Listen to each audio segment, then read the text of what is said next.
The evening had started perfectly for Ronaldo and his security team as they arrived at Osteria del Borgone of Milan's most exclusive restaurants, known for its impeccable service, traditional Italian cuisine, and clientele that included fashion moguls, tech billionaires, and international celebrities. The reservation had been made weeks in advance through Ronaldo's management company for a private dinner celebrating the completion of his latest business venture, a luxury fragrance line that would be launching across Europe the following month. The restaurant's owner, Giuseppe Torriani, had personally confirmed the booking, expressing his excitement about hosting the Portuguese superstar and assuring that every detail would be handled with the utmost care and discretion. Ronaldo arrived at 8:30 precisely in a black Rolls-Royce Cullinan, and accompanied by his longtime head of security Marcus Johnson, a former British Special Forces operative whose imposing 6'4" frame and professional demeanor had protected Ronaldo through countless public appearances and private events over the past 5 years. Marcus had become more than just a bodyguard. He was a trusted advisor and friend, someone Ronaldo relied on not just for physical protection, but for his judgment, counsel, and unwavering loyalty in an industry where genuine relationships were rare. Marcus represented stability and authenticity that Ronaldo valued deeply. As they approached the restaurant's elegant entrance with its cream-colored facade and subtle gold lettering, Marcus performed his usual security sweep, checking sightlines, identifying potential exit routes, and assessing the general environment for any obvious threats. This routine had become second nature after years of protecting high-profile clients.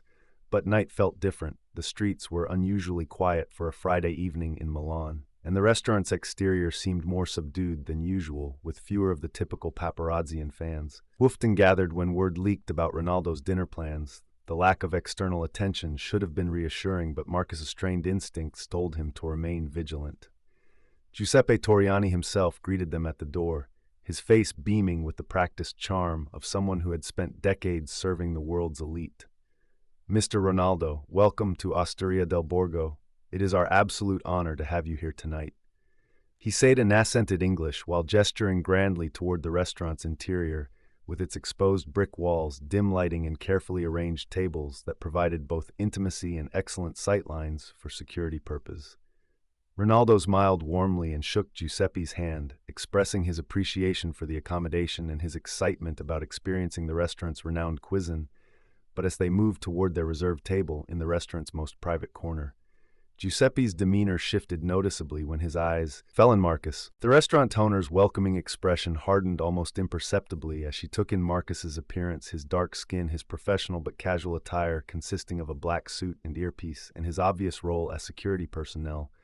Giuseppe hesitated for a moment, then addressed Ronaldo directly while pointedly ignoring Marcus's presence. "Mr. Ronaldo, your table is ready, but I'm afraid your associate will need to wait outside. We have a strict policy about security personnel in our dining room. It disrupts the atmosphere for our other guests, you understand."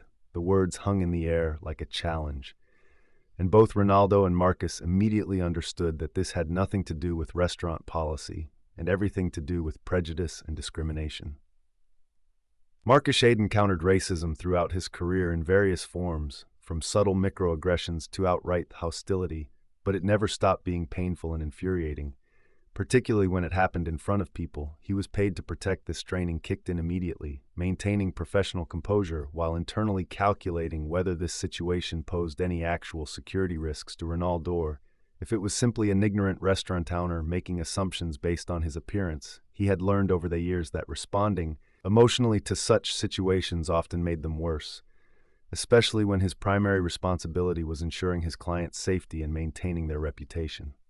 Ronaldo's reaction was immediate and unmistakable. His friendly demeanor disappeared instantly, replaced by a cold fury that anyone who knew him well would recognize as dangerous. "Excuse me," he said, his voice quiet, but carrying an edge that made Giuseppe take a step backward. "What exactly do you mean by disrupting the atmosphere? My security team consists of highly trained professionals who have protected presidents, prime ministers, and royalty.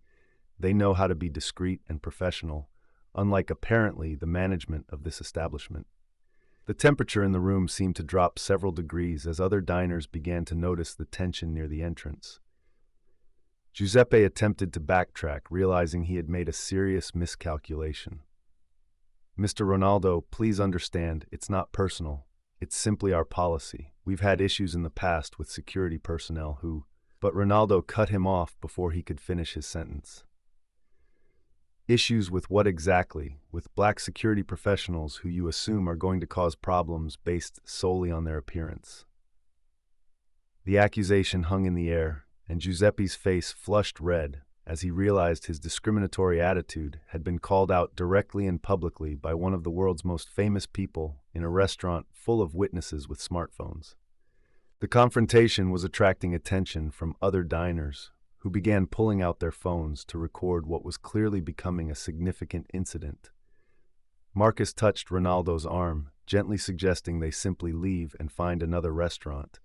But Ronaldo was not ready to let this moment pass without making a statement about discrimination and respect. Marcus has been protecting me for 5 years. Ronaldo said, his voice rising slightly so other patrons could hear clearly. He has saved my life on multiple occasions. He has a degree from Oxford University, he speaks 4 languages fluently, and he has more class and professionalism than anyone in this restaurant, apparently, including the owner. The words carried across the dining room, and several other guests began nodding in agreement, while others looked uncomfortable at being witnesses to such an obvious display of prejudice. Giuseppe made one more attempt to salvage the situation, offering to make an exception and allow Marcus to dine with them, but Ronaldo's response showed that the damage was already done. An exception? You mean you're willing to overlook your racist assumptions because I'm famous enough to make you money? But if Marcus walked in here alone, you'd turn him away without a second thought. The accuracy of this observation was written all over Giuseppe's face, and his silence confirmed what everyone in the restaurant already knew. This had never been about policy, it had been about prejudice from the very beginning. What happened next would be talked about in Milan's social circles for months, and eventually become a viral video that reached millions of people around the world. Ronaldo pulled out his wallet and placed €500 on the podium near the entrance. This is for your staff, who I'm sure are embarrassed by their boss's behavior tonight. He announced loudly enough for the entire restaurant to hear. Marcus and I will be dining somewhere that treats all customers with equal respect and dignity, something you clearly need to learn. He then turned to address the other diners directly. Ladies and gentlemen, I apologize for disrupting your evening, but I refuse to give my money to establishments that discriminate against people based on their race. You're all welcome to join us at whatever restaurant we find that actually deserves our business. The response from the other diners was immediate and overwhelming. Several tables of customers stood up and began gathering their belongings to leave with Ronaldo, while others pulled out their phones to call their friends and share what they had just witnessed. One elderly Italian woman approached Ronaldo directly and said in English, "Young man, you have more integrity than men twice your age, that gentleman." She gestured toward Marcus. "Is clearly a professional, and this treatment is disgraceful. You did the right thing." Her words seemed to give other customers permission to express their own disapproval. And soon Giuseppe found himself facing a mass exodus of his most valuable clientele on one of the busiest nights of the week. As Ronaldo and Marcus walked toward the exit, followed by approximately half the restaurant's customers, Giuseppe made a desperate final attempt to prevent the public relations disaster that was unfolding. "Mr. Ronaldo, please wait. I made a mistake. I can fix this. Your friend is welcome. Please don't leave." But Ronaldo's response demonstrated why he had become not just a sports icon, but a global leader on issues of social justice. "Marcus is not my friend, Giuseppe. He's my colleague, my protector, and someone I respect deeply. But more importantly, he's a human being who deserves to be treated with dignity, regardless of whether he's with me or anyone else. Your mistake wasn't refusing to serve him. Your mistake was thinking that his worth as a person depends on his association with someone famous." The story exploded across social media within hours, with videos of the confrontation being shared millions of times across platforms and hashtags like Ronaldo Respect and Stand Against Racism trending worldwide. Marcus, who typically maintained a low profile, found him being celebrated as a symbol of professionalism and dignity in the face of discrimination, while Giuseppe and his restaurant became symbols of the kind of casual racism that still plagued many establishments in Europe. Major newspapers picked up the story, and it became a case study in business schools about how prejudice can destroy a company's reputation in the age of social media. The immediate consequences for Osteria del Borgo were severe reservations were canceled en masse Michelin Guide. Representatives announced they were reviewing the restaurant's status, and several prominent food critics published scathing reviews that focused more on the establishment's discriminatory practices than its cuisine.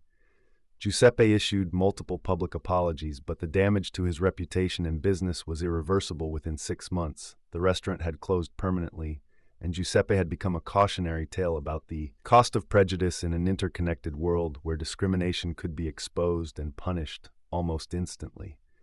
For Marcus, the incident became a turning point in his own public profile. He began speaking at conferences about racism in the security industry, and eventually started his own firm that specialized in training diverse security professionals for high-profile clients.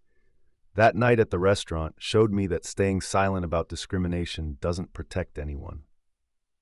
He later explained in interviews, "Cristiano taught me that sometimes the most powerful thing you can do is refuse to accept unacceptable behavior, even when it would be easier to just walk away."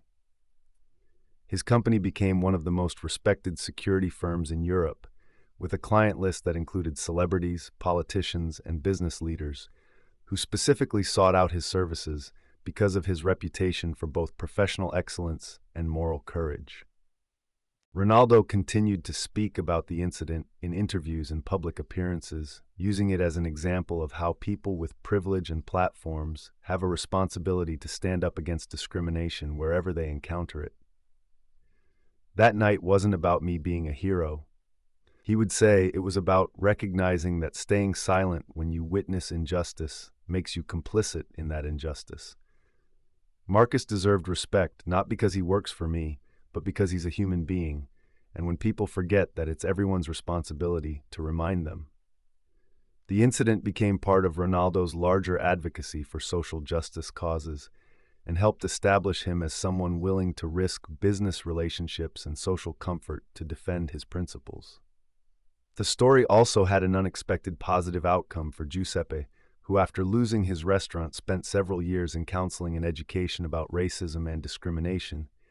He eventually became an advocate for diversity training in the hospitality industry and started a nonprofit organization that helps minority-owned restaurants and food businesses get established in Italy. I was forced to confront my own prejudices in the most public and humiliating way possible, he admitted in a later interview. But that confrontation probably saved me from a lifetime of unconscious bias that was hurting people every day.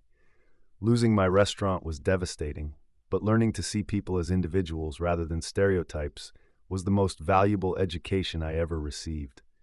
His transformation became another part of the story's lasting impact, showing how moments of accountability can lead to genuine change. Years later, when asked about that evening, both Ronaldo and Marcus describe it as a defining moment in their relationship and their understanding of how to use their positions to create positive change. We learned that night that respect isn't something you can buy or demand. Ronaldo reflects, it's something you earn by treating others with dignity, and it's something you lose the moment you decide that some people matter less than others. For Marcus, the incident reinforced his belief that professionalism and principle don't have to be mutually exclusive. I could have stayed quiet and let Cristiano handle it alone, but I realized that my silence would have sent the wrong message to everyone watching. We both had a responsibility to show that discrimination has consequences no matter where it happens or who tries to justify it. Their partnership continued for many more years, built on a foundation of mutual respect and shared values that had been tested and strengthened by that confrontational evening in Milan.